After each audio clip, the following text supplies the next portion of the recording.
G'day guys, welcome back to Reach Me or Teach Me. Thank you very much to Trenton Cruz and his multiple requests for LT, the most intimidating player in NFL history. Now, I am familiar with Lawrence Taylor. I've seen him in a couple of movies, notably, I think it's Friday Night. No, it wasn't Friday Night Lights. It's Any Given Sunday he's in. And I think he's in The Waterboy. No. Yeah, I think he is. Anyway, super excited to check this out. Thanks, Trenton, for the support. Thanks once again for the recommendations.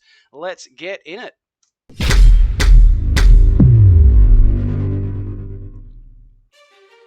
April 28th, 1981.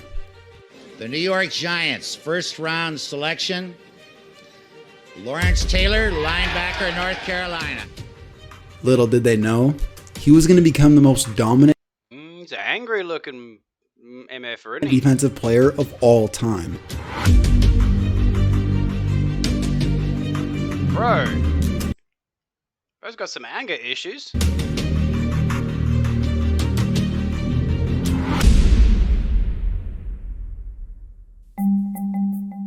The dude's career started off legendary. On his draft night, he claimed he drank 41 beers. That's insane. It had to be a crazy night on top of the fact that he didn't even play football until 11th grade. And now he was the number 2 overall pick. Wow. That's a rapid rise. 11th grade. So he would have been like 17-ish, something like that, when he started playing football. Wow. The Saints, who held the number 1 pick, said that they weren't going to take him, and they decided to go with the cleaner player. So how old was he at this stage? Like, what's 11th grade? When did he actually get drafted? Was he 19, 20, something like that? Which, ironically, ended up being a bad move. The Saints pick wasn't a bad player. He was actually pretty decent. He had a few thousand-yard seasons, not too shabby. But he's not a Hall of Famer, let alone the most dominant player of all time. What? That's a big call. Most intimidating player. That's one claim. To say he's the most dominant player of all time, mate. So, Lawrence Taylor was a 3-4 outside linebacker, mostly specialized in rushing the quarterback. He was bigger than most linebackers, and faster than them too. Okay. It didn't matter who offenses tried to So he's a quarterback nightmare. That's essentially what he is. Okay. than most linebackers, and faster than them too. It didn't matter who offenses tried to block him with. He was either too quick, too powerful, or both. Wow. Teams changed their entire Just muscles through the blocker. That's crazy. blocking schemes when they would play him. So this one time, He doesn't even look at the blocker though, does he? He's just got his eyes purely on the ball carrier. He does not care. Buddy Ryan, who coached the Eagles at the time, decided to call a play that would crack Lawrence Taylor. And it worked perfectly. Oh, yeah. Well, that Yeah, I like it. Essentially tackle the tackler. Take him out of the play. was the problem. Rule number 1, don't piss off Lawrence Taylor. The next 2 plays ended with 2 sacks by Taylor and the quarterback Ron Jaworski hobbling around.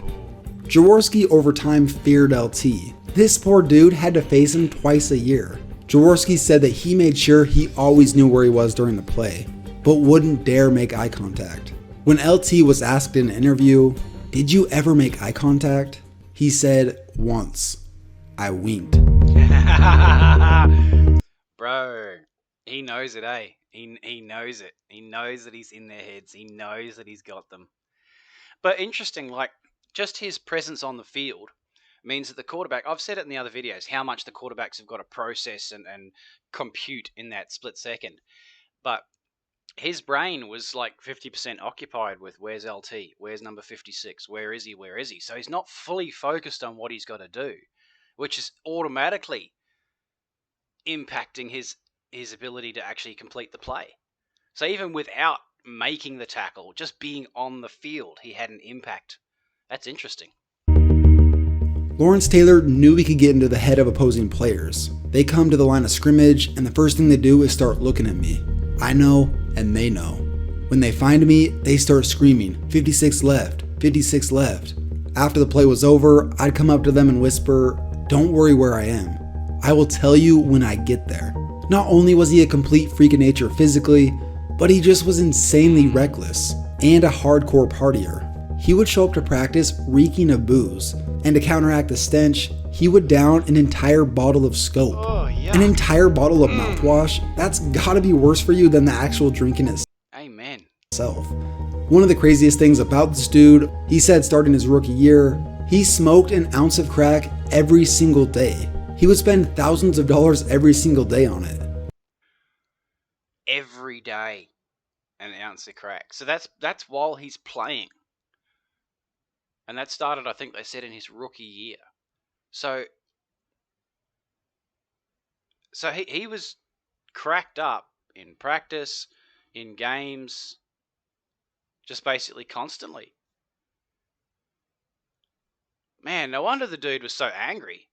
To pass a drug test, he would have teammates give him urine samples, which, ironically, tested positive twice for 2 teammates giving him positive samples. At the time,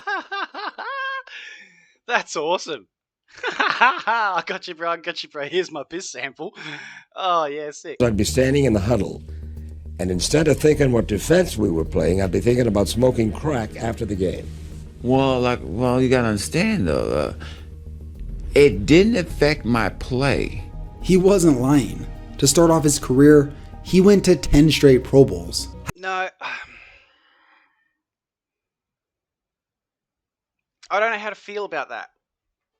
Because it does affect your play positively. I know plenty of people that are 10 foot tall and bulletproof when they're on the party powders. So he just had no fear, and he probably wasn't even processing the pain because the cognitive connections weren't firing as they should have. I mean, I've seen a dude when I was younger. We were all out at a party. He ended up getting himself hopped up on a few different things. He rolled his car. He had his arm out the window. He rolled his car. The car, actually, because he was so out of it, he didn't even bring his arm in. The car landed on his arm and just ripped his arm to shreds, right? The paramedics arrived, and he starts fighting them because he was so out of his mind. He wasn't feeling any pain. He's just been through a car accident where the car's rolled and literally just shredded his arm. And he's still swinging punches on the paramedics, people trying to fix him, with the tattered arm. Like, when you're that chemically hopped up, you just don't feel pain, and the adrenaline is just racing through your system. So, like, it's a distinctly unfair advantage, but I mean, I don't know, maybe the whole league was like, I mean, this is back in the 80s. I know baseball had a massive problem. I mean, Coke was huge in the 80s, so I'm quite sure most of these players were running around hopped up on something. But I just don't know how to feel. Like, it just takes a little bit of the shine off that animal that he is. Because is that him, or is that just the drugs just going, kill him? I don't know. Oh, well. Having 7 seasons in a row with double-digit sacks, including 20.5 sacks and the NFL MVP in 1986. Crack and cocaine didn't slow LT down. Well, neither did injuries apparently. They don't slow anybody down, that's my point. I made a video about how tough Jack Youngblood was, but this is pretty ridiculous as well. Playing against the New Orleans Saints, LT came off the edge, but as one of the offensive linemen he had beaten fell down, he brought his weight down on Taylor's arm, which ended up tearing a muscle in his shoulder. Clearly in a ton of pain, LT was not going to be denied the opportunity to play, even if it meant playing with basically one arm. That's that coke and crack juice. So the trainers strapped it up as best they. I've seen, again, so that car accident one, I've also seen a guy at a music festival, and I don't even know what he was on, but his leg, his foot was almost backwards. So his toes were almost pointing backwards. He's fallen, he's snapped his ankle completely. And everyone's like, bro. It's like, no. And he just gets up and walks off. Like, it's not even limping. He just gets up and walks off, and his foot is like 270 degrees to the, like, bruh. They could. and sent him back out on the field. He would go on to have 3 sacks. Other than Crazy to think though that the team staff, I don't know, obviously they didn't have all the doctors and all the rest of the stuff that they have these days. But crazy to think that they actually let him back on the field with a torn muscle in his shoulder. Crazy. him grabbing his arm after plays, you can't even tell he's hurt. LT was just that much better than everyone on the field. When you can rush 3 linemen and Lawrence Taylor, it's like rushing 5.5 people. One of the intangible factors of a dominant team, especially a defense, is intimidation. Jerry Sizemore, a former offensive tackle of the Eagles, in a New York Times article said, "There were many sleepless nights. You played New York twice a year. Towards the middle of the week, something would just come over you and you just start sweating. My last year in the league, opening day, he just looked at me and laughed. Right there, I thought I had to get out of this game." The dude ended up quitting after that season. In the same interview, he also said, quote, "I'm glad that LT was on the left side and that I was on the right, so I could play as long as I did." Wow. So he literally made dudes quit. Far out. The last thing I gotta talk about is LT's most famous play. Even though I'm sure a lot of you have seen this, I'm just gonna say this now. Discretion is advised. Please look, we're back to Theismann. Theismann's in a lot of trouble. And it was Lawrence Taylor who slammed Theismann to the ground at the 42-yard line. The blitz was on. That's not necessarily a good play to have called. And quickly, Lawrence Taylor was up, saying Theismann is hurt. Oh! LT completely snapped the man's leg. One of the most gruesome injuries in NFL history. Could you just imagine being Joe Theismann's backup, going in after that play? Oh, no, please don't hurt me. This sort of thing is why quarterbacks feared this dude so much. Former NFL defensive back Beasley Reese told the New York Times, "I've seen quarterbacks look at Lawrence and forget the snap count." One opposing quarterback So that's what I'm talking about before. They're so caught up in where is he, what's he doing, that they're actually forgetting what they're supposed to be doing. finding himself under center before the snap, unable to locate Taylor, out of fear, called the timeout rather than run the play, only to find Taylor standing on the sidelines. Yes. So I take it back. He doesn't even have to be on the field in order to impact that. Stop, Cat. You're bumping the camera. Stop. He doesn't even have to be on the field. He's still playing mind games with him. Just being announced in the team.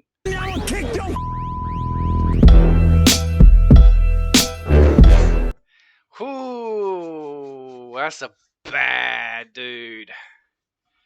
That is a bad, bad dude. Man. I'm so torn. I'm so torn. I love that aggressive, physical style of play. I just wish that he wasn't coked out of his brain and cracked up. Like, I just don't know how to feel about it, eh? Like I said, I've seen some pretty crazy shit when people have been hopped up. So, anyway, it doesn't take away from being able to watch and enjoy it, I guess. We still get to see it. It's just the fact that he's making dudes quit. That just says a lot about, again, how intimidating he was. Absolutely crazy. Thank you very much, Trent and Cruz, for the recommendations. I'm glad I could finally get to it. Hope you enjoyed the video, and if you guys have hung around this long and haven't already done so, please hit that subscribe button. We'll see you in the next one.